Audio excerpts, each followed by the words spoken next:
लाल बडोले ने सत्ता का इतना गंदा इस्तेमाल किया। बीजेपी पार्टी की मैं फैन हूँ, आज भी बीजेपी को बहुत मानती हूँ, बट ऐसे लोग उसमें भरे पड़े हैं, गंदे दरिंदे, जो कि जिसकी कोई लिमिट ही नहीं है। इन्होंने इसे गलत भी किया, वो सत्ता का इस्तेमाल करके मुझे रोक भी रहे हैं।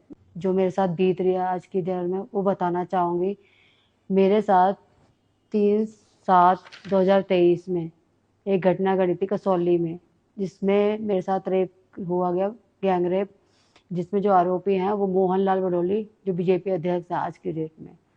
सेकंड पर्सन है रॉकी मित्तल, जो एक सिंगर है, जो बीजेपी और कांग्रेस में गाने भी गाते हैं, पार्टी के गाने भी गाते हैं। मैं उनके बारे में बताना चाहूँगी। उन्होंने मेरे जब मैंने एफआईआर कराई उसके बाद उन्होंने सत्ता का इतना इस्तेमाल किया, मेरे को बिना बताए हिमाचल पुलिस ने 2 तारीख में मेरा केस बंद कर दिया। मेरा केस बंद हो गया है, हिमाचल जो लोअर कोर्ट है वहाँ से बंद हो गया। उसके बाद मैंने दोबारा से चालू करवाया सेशन कोर्ट में, जो अरविंद मल्होत्रा जी की जो कोर्ट है सेशन कोर्ट में, वहाँ मेरा को जो केस है वो ओपन हो चुका है और नेक्स्ट तारीख उसकी 5/7 की है, जिसमें बहस की सुनवाई होगी। मैं बताना चाहूँगी, आजकल मेरे को इतने थ्रेट्स मिल रहे हैं, मतलब आजकल क्या, शुरू से ही मिल रहे हैं। मैंने अब हिम्मत करके आगे आने की कोशिश की है तो लोग इतना प्रेशर बना रहे हैं कि मेरे हस्बैंड को मारने की धमकी, मुझे मारने की धमकी, मेरी फैमिली को गायब करवाने की, सब इतनी धमकियां मुझे मिल रही हैं। मैं कॉन्फ्रेंस करने जाती हूँ तो मुझे धमकियां मिलती हैं, कुछ बात कहने जाती तो अभी भी यहाँ पे पंचकुला पुलिस सिविल में घूम रही है, जिनका यहाँ अभी कोई रोल नहीं था, यहाँ क्या कर रही है वो। पंचकुला पुलिस ने मेरे पे इतना प्रेशर बना रखा है, उनके ऊपर इतना प्रेशर है कि वो मेरे के ऊपर दबाव बना रहे हैं, उन लोगों के ऊपर नहीं बना रहे हैं, मेरे ऊपर ही दबाव बनाया कि मैं केस पैसे वैसे लेके केस साइड हो जाऊं। पैसों का लालच दे रहे हैं, मारने की धमकी दे रहे हैं। मेरी फ्रेंड को कॉल्स करके बताया जाता है कि उसको बोलो समझा लो, वरना उनके लिए 1-2 करोड़ कोई मायने नहीं रखता, वो मुझे गोली मरवा देंगे। ये बात मेरी फ्रेंड को ऑन कॉल धमकी आई है। अब बताइए मैं क्या कह सकती हूँ इसमें, मेरे को मतलब इतना प्रेशर कर रहे हैं ये लोग, मैं फिर भी पीछे नहीं हट रही हूँ, लेकिन लोग बाज नहीं आ रहे अपनी हरकतों। मेरे पास सबके खिलाफ सबूत है, जो जो धमकियां आ रही हैं, पुलिस जो मेरे पे प्रेशर बना रही है, पंचकुला पुलिस इतना प्रेशर बना रही है मेरे वहां पे। आज भी मेरे घर के नीचे पुलिस घूम रही है, क्यों घूम रही है, जब मैं सारी इन्वेस्टिगेशन उनके कहने पे ज्वाइन कर चुकी हूँ। मेरे हस्बैंड को क्यों फंसाया जा रहा है?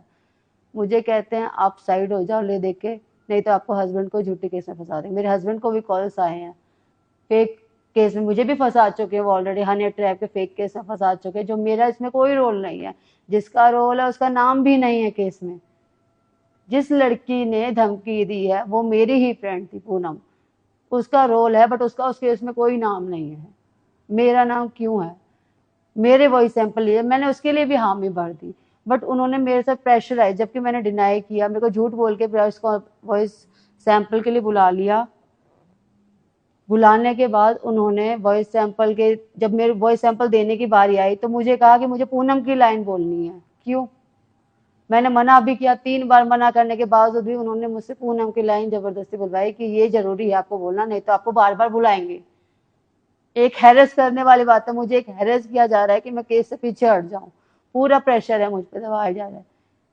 मोहन लाल बडोले ने सत्ता का इतना गंदा इस्तेमाल किया। बीजेपी पार्टी की मैं फैन हूँ, आज भी बीजेपी को बहुत मानती हूँ, बट ऐसे लोग उसमें भरे पड़े हैं, गंदे दरिंदे, जो कि जिसकी कोई लिमिट ही नहीं है। इन्होंने इसे गलत भी किया, वो सत्ता का इस्तेमाल करके मुझे रोक भी रहे हैं, मेरी फैमिली को परेशान कर रहे हैं, मेरे जो साथ हैं सपोर्ट में है उन लोगों को परेशान किया जा रहा है, उन लोगों को धमकी दी जा रही है, मुझे तो मिल ही रही है।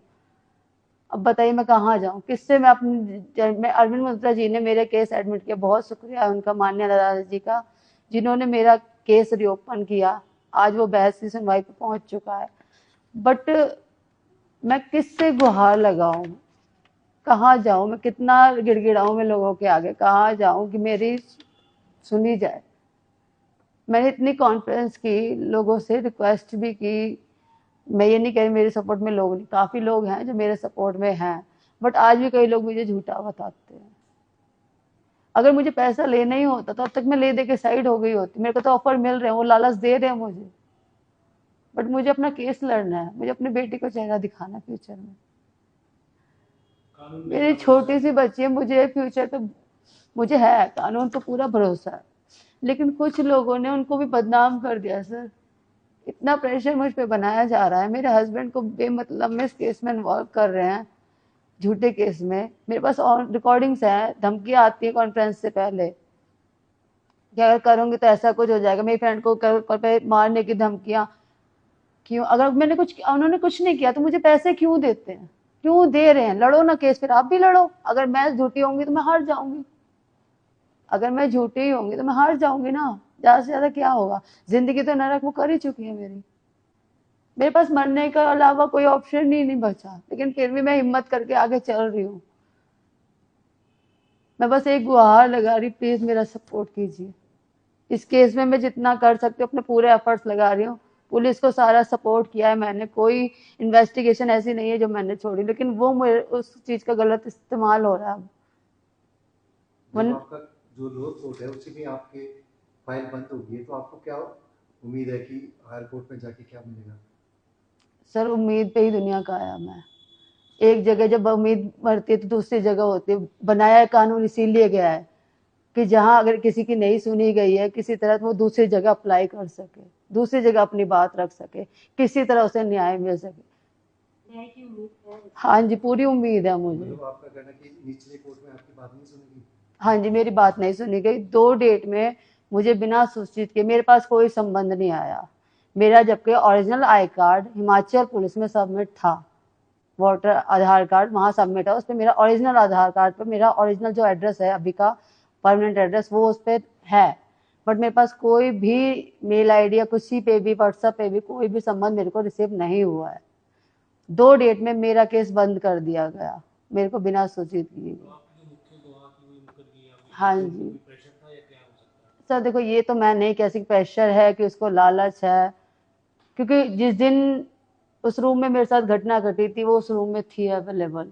उस दिन भी उसको डराया गया था। एक रूम में उस लड़की को कोने में बैठा दिया, उसके सामने ये घटना घटी, वो कुछ भी नहीं कर पाई, और ऊपर से वो अनमैरिड भी है। मैं ये नहीं कहती कि उसको लालच है, लेकिन कहीं ना कहीं वो मुकरी है। मुझे अब उसे लड़की कहते शर्म आ रहा है कि वो एक वही है जिसका वॉइस सैंपल आपको देने को। हाँ जी, मेरे को मजबूर किया गया जी। हाँ जी, वो उसकी आवाज है, वो रिकॉर्डिंग आज भी मेरे पास। हाँ जी, वो उसकी आवाज है। मेरे पे इतना प्रेशर, जबकि वॉइस, अगर वॉइस सैंपल लेना ही है तो आप सर कुछ भी बुलवा सकते हो मुझसे। मेरी आवाज ही लेनी है तो कुछ भी, जब मेरी आवाज ही नहीं है उस रिकॉर्डिंग में तो आप कुछ भी हेलो हाय कुछ भी बुलवा सकते हैं। बट उसी की लाइन क्यों बुलवाई गई मुझसे?